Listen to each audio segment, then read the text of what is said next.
റസൂലിൻ്റെ ജനനത്തെക്കുറിച്ച് പറയുന്നുണ്ട്. അത് യത്തീമുകളെ പണ്ഡിതന്മാർ പല കാറ്റഗറി ആയിട്ട് തിരിക്കുന്നുണ്ട്. യത്തീം എന്ന് പറഞ്ഞാൽ അത്രയും വേദന ഉള്ളൊരു സിറ്റുവേഷൻ ആണല്ലോ. അത് അഷദ്ദുൽ യത്തും ഐ യമൂത്തൽ അബ് വൽ വലതു ഫീ ബത്നി ഉമ്മിഹി. ഏറ്റവും കഠിനമേറിയ അനാഥത്വം എന്ന് പറയുന്നത് ഉമ്മാൻ്റെ ഗർഭപാത്രത്തിലായിരിക്കെ ഉപ്പ് മരിച്ചു പോകുന്നതാണ്. അപ്പോൾ നോക്കുമ്പോൾ ഏറ്റവും വേദനയേറിയ അനാഥത്വത്തിലാണ് റസൂല് ജനിച്ചു വീഴുന്നത് തന്നെ. അതിന് ശേഷം ജനിച്ചു വീഴുന്നതിന് ശേഷം വലുതാവുന്നു, ഉമ്മ മരണപ്പെടുന്നു.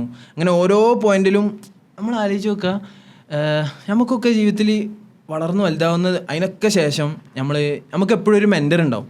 അല്ലെങ്കിൽ നമുക്ക് എന്തൊക്കെ പ്രയാസം ഉണ്ടെങ്കിലും കൂടെ പോകാൻ ചിലപ്പോൾ കുറച്ച് ആളുകൾ ഉണ്ടാവും. നമ്മളെ ഉപ്പ ഉണ്ടാവും, ഉമ്മ ഉണ്ടാവും, ആരെങ്കിലുമൊക്കെ ഉണ്ടാവും കുടുംബത്തിൽ. നമുക്ക് ആ ഗതി കിട്ടിയാൽ ഇപ്പോൾ നമ്മളെ സംബന്ധിച്ചിടത്തോളം പൈസ ഇല്ല എന്നൊക്കെ ഇങ്ങനെ ഗതി മുട്ടി നിൽക്കുമ്പോൾ ചിലപ്പോൾ നമുക്ക് ആരെങ്കിലൊക്കെ ഉണ്ടാവും. നമുക്ക് ഇങ്ങനെ ലാസ്റ്റ് നമുക്ക് തിരിച്ചു പോകാനൊരു ഇടമുണ്ട് എന്നുള്ളൊരു ഹോപ്പുണ്ട്. ഒരു ഹോപ്പുണ്ട്. അതായത് റസൂലിൻ്റെ ജീവിതം എടുത്ത് നോക്ക്, ഒരു പോയിന്റിലും അള്ളാഹ് അങ്ങനെ ഒരു സിറ്റുവേഷൻ കൊടുത്തില്ല. ചെറുപ്പം മുതലേ ഉപ്പാന്ന് വിളിക്കാൻ ഒരാളില്ലാതെയാണ് റസൂൽ വരുന്നത്. അതിനുശേഷം ഇങ്ങനെ ചെറുതേ കുട്ടിയാവുമ്പോഴേ ഉമ്മ മരിച്ചു പോകുന്ന സിറ്റുവേഷനെ കുറിച്ചൊക്കെ പറയുന്നുണ്ട്. അതായത് ഉപ്പാനെ കാണാൻ വേണ്ടിയിട്ട് ഉപ്പാൻ്റെ ഖബറ് കാണാൻ വേണ്ടിയിട്ട് മദീനയിലേക്ക് പോവുകയാണ്. അവിടുന്ന് തിരിച്ചു വരുന്ന സമയത്ത് ആകെ കൂടെ ഉള്ളത് അവരുടെ കൂടെയുള്ള പരിചാരികയായിട്ടുള്ള ഉമ്മൈമൻ ആണ്. അങ്ങനെ അപവാഹത്തുമ്പോൾ ഉമ്മ മരണപ്പെടുന്നു. എന്നിട്ട് 6 വയസ്സുള്ള കുട്ടിയാണ് സ്വന്തം ഉമ്മാനെ മറമാടുന്നത്. അത് ഉമ്മൈമന് പിന്നീട് വിശദീകരിക്കുന്നുണ്ട്.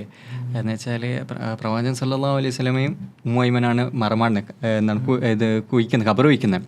അപ്പോൾ ചെറിയ കുഞ്ഞനാണ്, 6 വയസ്സുള്ള കുഞ്ഞാണ്. അപ്പോൾ വന്നിട്ട് ഉമ്മാനെ കാണുമ്പോൾ ഒക്കെ പ്രവാചകൻ സല്ലല്ലാഹു അലൈഹി വസല്ലം കരയാണ്. എന്നിട്ട് ഉമ്മയും എന്താ ചെയ്യുന്നത് വെച്ചാൽ പ്രവാചകൻ സല്ലല്ലാഹു അലൈഹി വസല്ലം മുഖം ഇങ്ങനെ തിരിക്കുക, എന്ന് വെച്ചാൽ ഇത് കാണാണ്ടിരിക്കാൻ വേണ്ടിയിട്ട്. കാണുമ്പോൾ ഒക്കെ കരയാം. എന്നിട്ട് പ്രവാചകൻ സല്ലല്ലാഹു അലൈഹി വസല്ലം വരുന്നില്ല. ഖബർ കുഴിച്ചു മറമാടിയ ശേഷം മറവ് ചെയ്തതിനു ശേഷം പ്രവാചകൻ സല്ലല്ലാഹു അലൈഹി വസല്ലം വരുന്നില്ല. എന്നിട്ട് ഉമ്മയും കൈ പിടിച്ച് വലിച്ച് കൊണ്ടുപോവാണ്. കാരണം വെച്ചാൽ അത്രക്കും നമ്മൾ ആലോചിച്ച് നോക്കുക, 6 വയസ്സുള്ള കുഞ്ഞനാണ്. സ്വന്തം എന്താണ് മുമ്പിൽ വെച്ചിട്ട് ഉമ്മ മരിക്കുന്നത്. ഇങ്ങനെ പറയുന്നുണ്ട്, ചരിത്രഗ്രന്ഥങ്ങളിൽ പറയുന്നുണ്ട്, ഉമ്മാൻ്റെ കയ്യിലെ ചൂടിങ്ങനെ മാറി ഇങ്ങനെ തണുപ്പാകുന്നത് പ്രവാചകൻ സല്ലല്ലാഹു അലൈഹി വസല്ലം ഇങ്ങനെ അറിയാണ്, അനുഭവിക്കുകയാണ്. അപ്പോൾ അത്രയും ഉമ്മ മുമ്പിൽ വെച്ചിട്ടാണ് മരിക്കുന്നത്. അത്രയും പ്രയാസം പ്രവാചകൻ സല്ലല്ലാഹു അലൈഹി വസല്ലം തൻ്റെ ചെറുപ്പം മുതൽ അനുഭവിച്ച് വരുന്നുണ്ട്. ഇപ്പോൾ ഉപ്പ മരിച്ച് പിന്നെയുള്ള ആകെയുള്ള ഉമ്മ മരിച്ചു. അതിനുശേഷം നേരെ ഉമ്മയുമൻ നേരെ ചെല്ലുന്ന അബ്ദുൽ മുത്തലിബിൻ്റെ അടുത്താണ്. അബ്ദുൽ മുത്തലിബ് സ്വന്തം നിലക്ക് എല്ലാ നിലക്കുമുള്ള സ്നേഹം കൊടുത്തിട്ട് റസൂലിനെ വളർത്തുന്നു. അബ്ദുൽ മുത്തലിബ് മരിക്കുന്നു. അതായത് റസൂലിൻ്റെ അവസാന റിസോർട്ട് എന്നുള്ള നിലക്ക് അബ്ദുൽ മുത്തലിബ് വല്യപ്പോൾ മാറുന്ന ആ ഒരു സിറ്റുവേഷൻ എത്തുമ്പോൾ അബ്ദുൽ മുത്തലിബ് മരിക്കുന്നു. 8-ാം വയസ്സിൽ 10-ാം വയസ്സിലാണ് 8 എന്നാണ് ചില ഇതിൽ പറയുന്നത്. 8-ാം വയസ്സിൽ മരിക്കുന്നു. അതിനുശേഷം അബൂ ത്വാലിബ്. അതിൽ എന്താണ് അബ്ദുൽ മുത്തലിബിന്റെ മരണമായിട്ട് ബന്ധപ്പെട്ട് പ്രവാചകൻ സല്ലല്ലാഹു അലൈഹി വസല്ലം എന്താണ് മയ്യത്ത് കട്ടിലുണ്ടാവുമല്ലോ, അത് പിടിച്ച് ഇങ്ങനെ കരി അങ്ങനെ വലിക്കുക. ഉമ്മൈമ റിപ്പോർട്ട് ചെയ്യുന്നത്, ഉമ്മൈമ റളിയല്ലാഹു അൻഹ പറയുന്ന ഇതാണ്.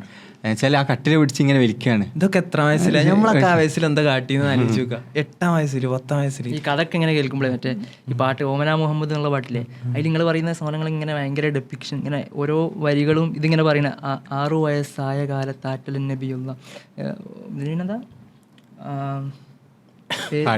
പാടണ്ട. അപ്പോൾ ആ വരികൾ ഇങ്ങനെ നിങ്ങൾ പറയുമ്പോൾ അതേ സാധനം ഇങ്ങനെ ആ വരികൾ ഇങ്ങനെ കറക്റ്റ് പറയുന്നത് പോലെ തോന്നാം. ചുരുക്കി പറഞ്ഞാൽ നമ്മൾ ഏത് പ്രയാസവും പ്രവാചകൻ സല്ലല്ലാഹു അലൈഹി വസല്ലമയുടെ പ്രയാസമായിട്ട് ഉപമിച്ച് നോക്കുമ്പോൾ ഒരു പ്രയാസമായിട്ട് നമുക്ക് തോന്നില്ല. അതായത് കവി പറയുന്നുണ്ട്, ഫഇദാ ദക്കർത മുഹമ്മദൻ വമസാബഹു ഫദ്കുർ മുസാബക ബിൻ നബി മുഹമ്മദി. നിങ്ങൾക്ക് ഏതെങ്കിലും പ്രയാസം തോന്നുന്നു, ജീവിതത്തിൽ എപ്പോഴെങ്കിലും പ്രയാസം തോന്നുമ്പോൾ ആ പ്രയാസത്തെ എന്ത് ചെയ്താൽ മതി, പ്രവാചകൻ സല്ലല്ലാഹു അലൈഹി വസല്ലമയുടെ പ്രയാസമായിട്ട് ഒന്ന് ഉപമിച്ച് നോക്കിയാൽ മതി. അപ്പോൾ ആ പ്രയാസം ഒന്നും അല്ലാതായി പോകും. നിങ്ങളെ പ്രയാസം ഒരു പ്രയാസേ ആവില്ല. എല്ലാ പ്രയാസങ്ങളും അനുഭവിച്ച പ്രവാചകൻ്റെ പ്രയാസവും നമ്മുടെ പ്രയാസം എന്ന് പറയുന്നതും ഒന്നും ഉണ്ടാവില്ല എന്ന് കവി പറയുന്നുണ്ട്.